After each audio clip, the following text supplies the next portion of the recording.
Jangan sampai masyarakat ini curiga, ada apa ini dengan KPU ini?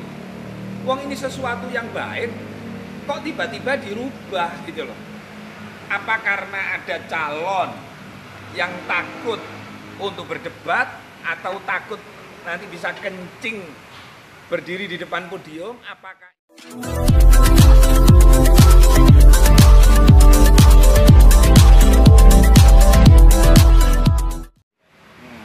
mana nanti itu? Enggak, maksudnya ini anak para kiai pakai jaket DKI nggak apa-apa. Gak apa-apa juga.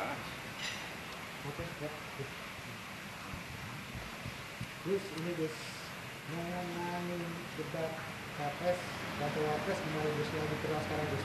Ini dia nih Gus. Yang ditiadakan Iya, cawapres. yang cawapres ya Gus. Jadi begini, ini kan Indonesia ini kan punya hajatan dan sudah biasa ya, sesuatu yang sudah baik. Misalnya kalau di 2019 itu kan ada debat antar cawapres nih, dan itu berlangsung dan menghasilkan Yai Ma'ruf Amin, kualitasnya, integritasnya, kan itu. Maka sesuatu yang baik ini, mbok ya dipertahankan gitu loh. Jangan sampai masyarakat ini curiga, ada apa ini dengan KPU ini? Wong ini sesuatu yang baik, kok tiba-tiba dirubah gitu loh.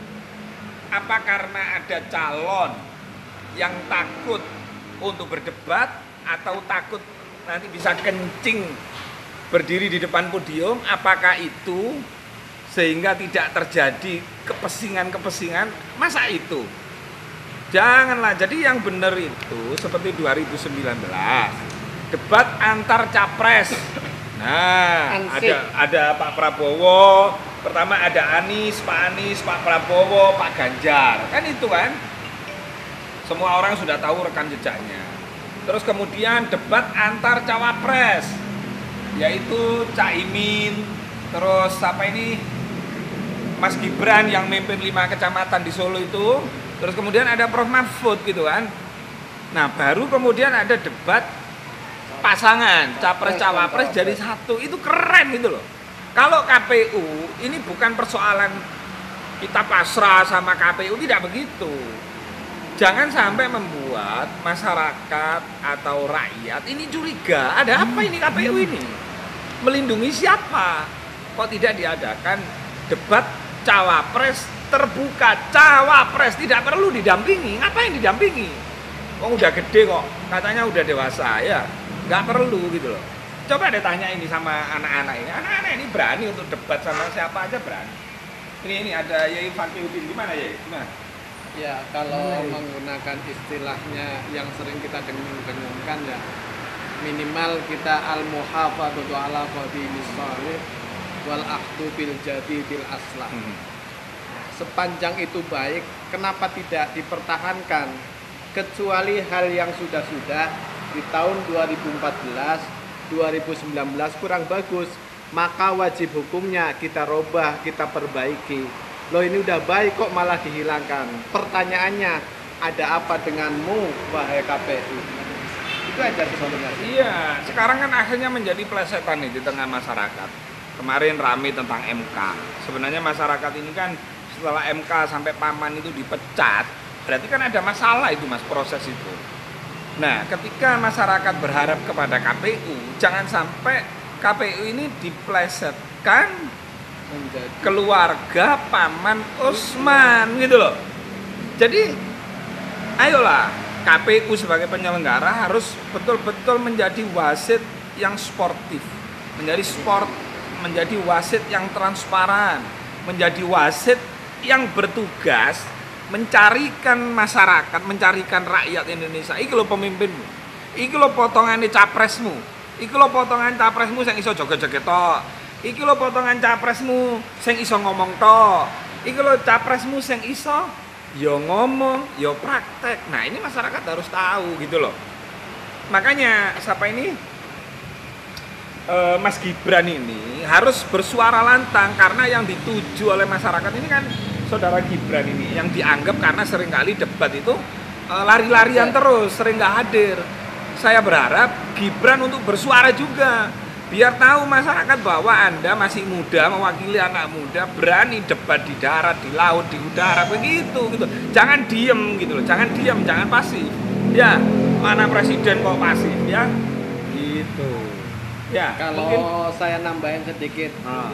mengutip tadi pendapatnya Gus Rofi, ada paling tidak ada tiga capres kan gitu. Ya, kita bisa memilih dari salah satunya. Ya, ada tadi yang bisa hanya berdalih, bisa bicara. Ada yang kedua, ada yang bisa joget-joget. Kemudian ada yang ketiga, ada perbuatan dan perkataan. Lagi-lagi saya meminjam bagaimana mengaplikasikan qaulun bil hal wa qaulun bil lisannya, kira-kira seperti itu. Bukan hanya sekedar teori tapi praktek, atau sebaliknya. Hanya sekedar praktek juga kurang bagus karena tidak ada hal-hal yang sebelumnya, ya, sebelumnya itu perlu ada pemikiran terlebih dahulu. Jadi perlu pemikiran juga perlu. Pemikiran perlu sebelum kita melakukan sesuatu. Nah, itu bisa direfleksikan pada orang-orang yang betul-betul pernah melaksanakan. Paling tidak ada di poin berapa, teman-teman bisa lihatlah di antara 1, 2, dan 3 yang telah punya. Pertama adalah punya visi dan misi, ya. Yang kedua jelas, kalau bahasa kita anak kecil ya punya coret-coretan lah. Yang ketiganya pernah dilakukan enggak? Kalau punya coret-coretan juga doang, mungkin semua orang punya coret-coretan. Iya. Tapi pernah dilakukan enggak? Itu yang saya sebut dengan qaulun bil hal wa qaulun bil lisan tadi. Sesuai dengan apa yang dia sampaikan, dia lakukan. Itu Nah ini tambahan. anak muda deh, Ini coba mau tanya. ini anak muda nih. Ya ini. Gimana menurut Soal debat cawapres sendiri. Sebenarnya seperti ini ya, harusnya capres dan cawapres ini itu harus sangat merasa bersyukur sudah disiapkan forum untuk mengadu ide-ide atau gagasan yang ada yang akan mereka lakukan nanti.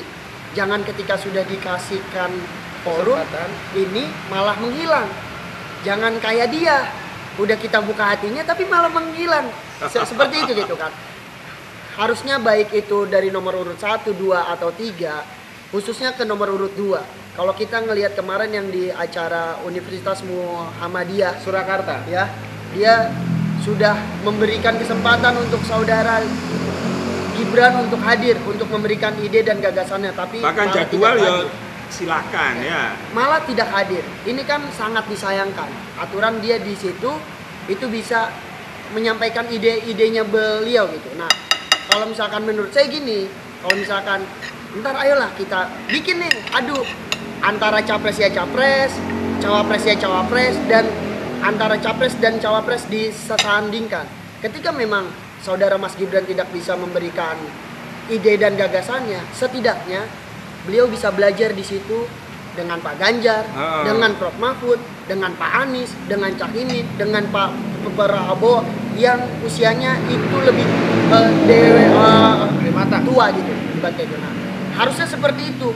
Jangan malah enggak datang, seenggaknya bisa belajar seperti itu loh. ya, untuk ketua BKN DKI sendiri bagaimana pendapatnya ini? Mahasiswa ini. Ya, kalau tadi udah disampaikan sama Gus, Kiai, sama rekan juga. Intinya hari ini kepada KPU sendiri, lakukanlah tupoksinya sesuai koridor, jangan sampai keluar koridor. Karena masyarakat hari ini menilai wasit jangan sampai ikut dalam pertandingan.